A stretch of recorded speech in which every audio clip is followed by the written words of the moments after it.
Hi! Welcome back again to Brayla's channel. Nagbabalik po tayong muli para sa isa na namang informative videos na para po sa inyo. This time ay para naman sa lahat ng ating mga SSS pensioners.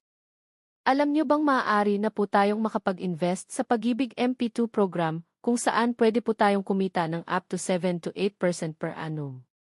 Kung paano ay yan po ang ating ibabahagi ngayon, but before po tayo mag-start sa ating topic, kung bago ka pa lang sa aking channel, please do kindly subscribe, like, and share na din sa ating mga kaibigan, kaanak o kapwa po natin pensioners. At please do share na din sa ating mga social media accounts para mas marami pa ang makaalam. With no further ado, let's begin na po sa ating topic.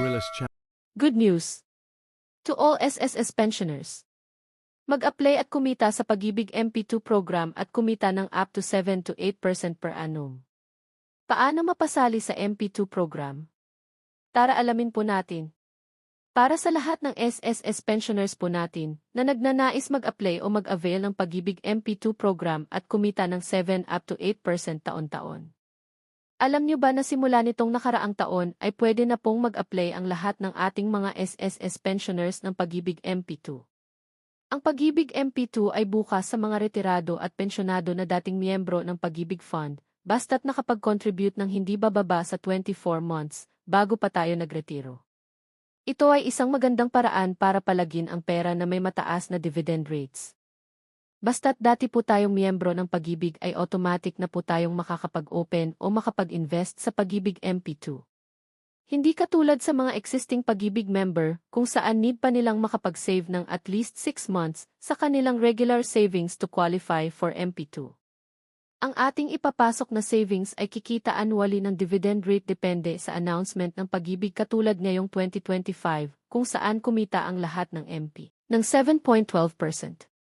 Kung may extra po tayong pension o may natatanggap po tayong allowance sa ating mga anak o mahal sa buhay ay pwede po nating ipasok sa MP2 program.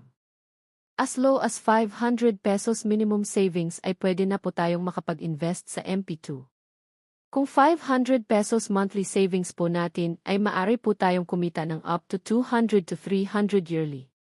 Pwede rin po tayong mag-invest ng one-time savings para mas malaki ang ating kitain. Ibig sabihin ay pwedeng isang bagsakan lang na savings ang gawin natin para mas malaki ang ating dibidendo.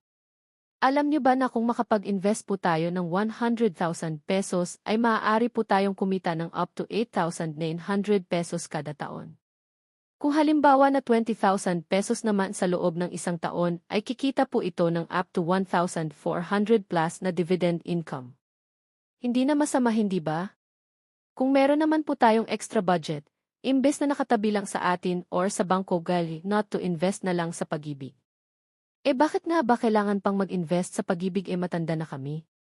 Since ang Pag-ibig MP2 ay isang investment, need po natin na maghintay ng 5 years maturity period para lang makuha ang ating total investment plus ang dividend income.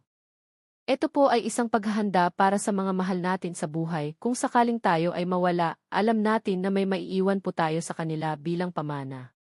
Lalo na ang mga SSS pensioners na nasa abroad o maging dito sa Pinas na may extra budget. Malaking factor po ito para makapag-invest po tayo sa legit na agency dahil sigurado po tayo na hindi tayo ma-scam. At ito ay isang compounding dividend, ibig sabihin ay ang kinita natin sa unang taon ay kikita pang muli sa susunod na taon and so forth hanggang sa ika-5 taon natin kaya malaki ang ating kikitain.